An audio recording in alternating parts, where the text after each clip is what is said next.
Hi, everyone.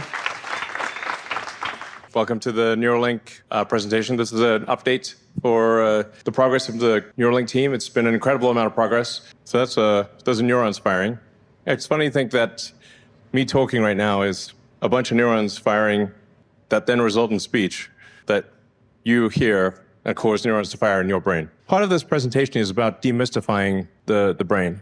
It is a remarkable organ. I mean, we are the brain, basically. You can get a heart transplant, you can get a kidney transplant, but I don't know anyone who's gotten a brain transplant. And your experiences are these neurons firing with trillions of synapses that somehow lead to conscious comprehension of the world. This is something that we have only begun to understand. We're really just barely at the beginning of understanding of what is the nature of consciousness. Along the way, we're going to solve a lot of brain issues where the brains get injured or damaged in some way or didn't develop in quite the right way. There's a lot of brain and spine injuries that we'll solve along the way. And I do want to emphasize that this is all going to happen quite slowly, meaning you'll see it coming. Sometimes people think that suddenly there will be vast numbers of Neuralinks all over the place. This is not going to be sudden. You'll be able to watch it happen, over the course of several years. And we go through exhaustive regulatory approvals.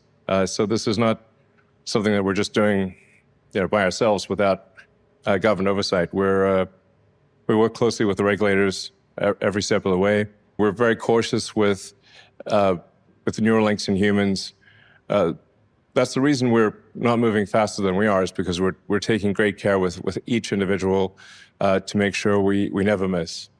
And so far we haven't, and I hope that continues into the future. Every single one of our implants in humans is working, and working quite well. So what we're creating here with a Neuralink device is a generalized input-output technology for the brain. So it's how do you get information into or out of the brain, and do so in a way that does not damage the brain or cause any negative side effects. So it's a very hard problem. Generally, the reactions I've seen to this range from "it's impossible" to "it's already been done before."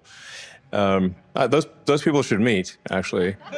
The reality is that there actually have been limited brain-to-computer interfaces for several decades on a very basic basis. What we're doing with Neuralink is dramatically increasing the bandwidth. What we're talking about here is going from maybe 1 bit per second to ultimately megabits and then gigabits per second. And the ability to do consensual telepathy. We take a concept in our mind and we compress that into a small number of symbols.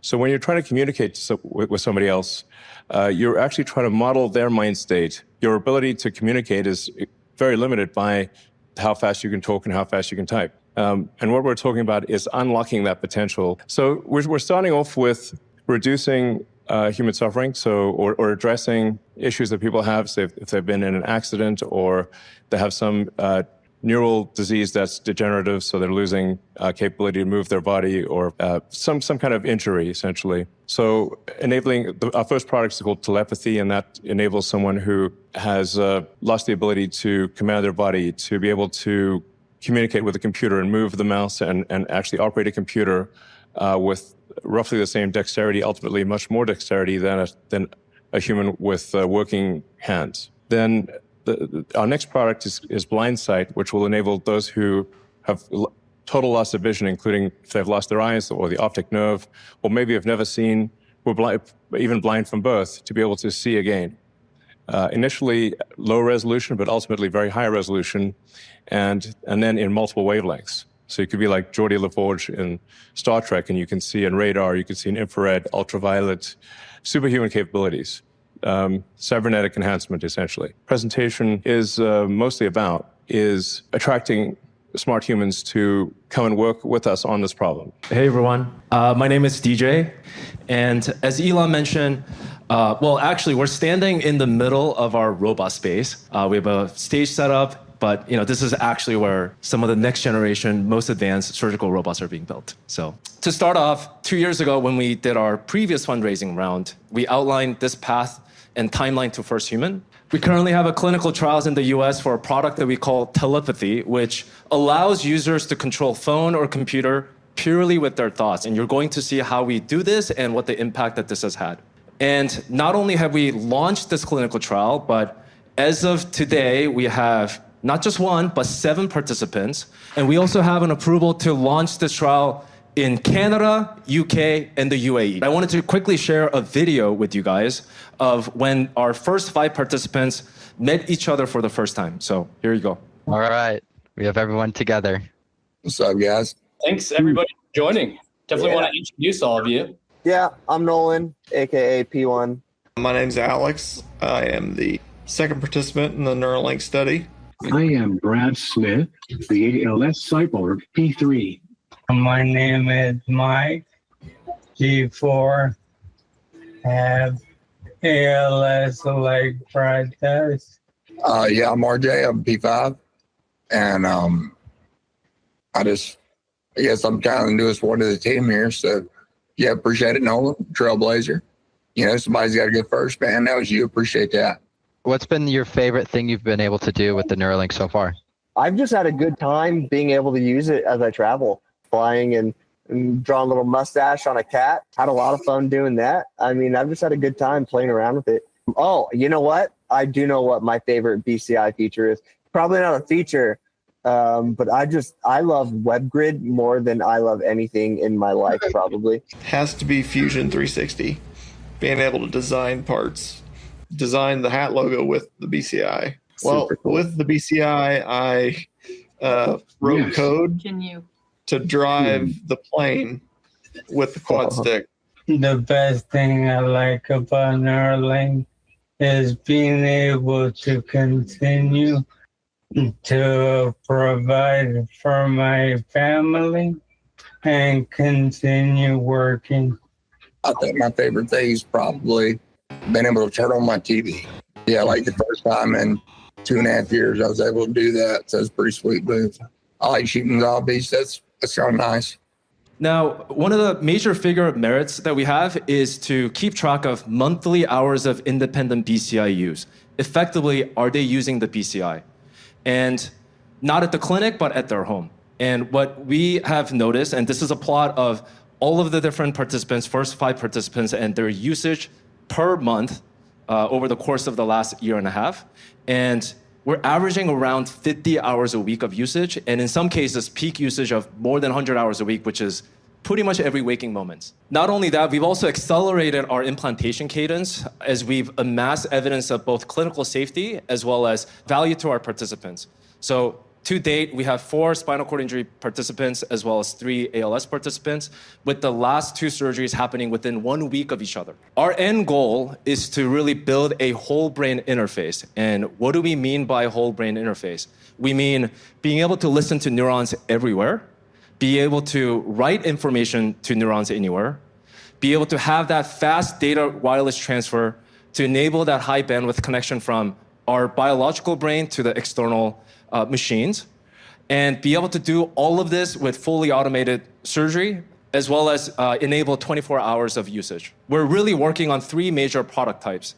Elon mentioned earlier that our goal is to build a generalized input-output platform and technology to the brain. We're starting out with helping people with movement disorders, either through where they lost the mind-body connection, either through a spinal cord injury, ALS, or stroke, be able to regain some of that digital as well as physical independence through a product that we're building called Telepathy.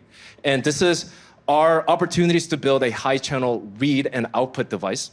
On the input side of things, opportunities for us to help people that have lost the ability to see, be able to regain that sight again through a product that we're calling Blind Sight. And last but not least, be able to also help people that are suffering from neurological, debilitating dysregulation or psychiatric conditions or neuropathic pain by inserting our electrodes in reaching any brain regions to be able to insert them not just on the cortical layer, but into the sulci as well as deeper parts of the brain, the so-called limbic system, to really enable better opportunities to just regain some of that independence. Our North Star metrics is, one, increasing the number of neurons that we can interface with, and second, to expand to many diverse areas, any parts of the brain, starting with microfabrication or lithography to change the way in which we can actually increase the number of neurons that we can see from a single channel, and also doing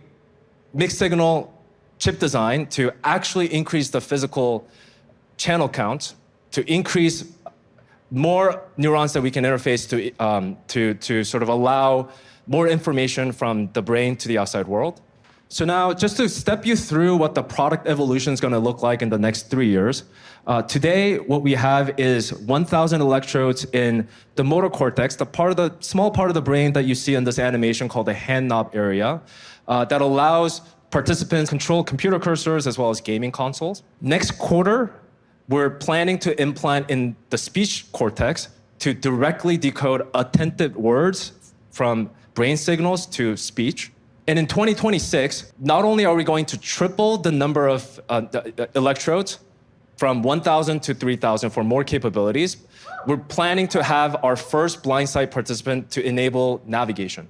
And in 2027, we're going to continue increasing channel counts, probably another triple, so 10,000 channels, and also enable, for the first time, multiple implants. So not just one in motor cortex, speech cortex, or visual cortex, but all of the above.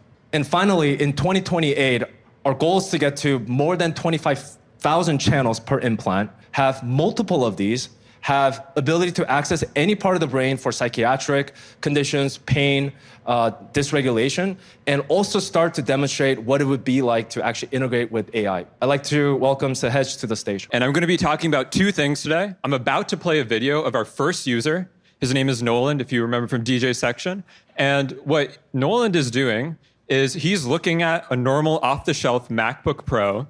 And with his Neuralink device, as you're going to see, he's going to be able to control the cursor simply with his mind, no eye tracking, no other sensors. And what's special about this particular moment is this is the first time someone is using a Neuralink device to fully control their cursor. And I'm about to show you the clip on day one, Noland breaking the BCI world record. Whoa! You just beat the world record. Oh shit. Yeah. Sorry. Congrats. Oh, well done, man. Well done. Wait, what I meant? He's a new world record holder. So I guess just to kind of close out and to recap, today, Neuralink is working reliably and has already changed the lives of 7 participants and making a real impact. And our next milestone is to go to market and enable scaling of this technology to thousands of people, as well as expand functionalities beyond just the movement to enable sophisticated robotic arm control, speech, vision, give sight back, and even getting to the speed of thought. Super hard problem, and would like to have you come join and help us solve it. Thank you.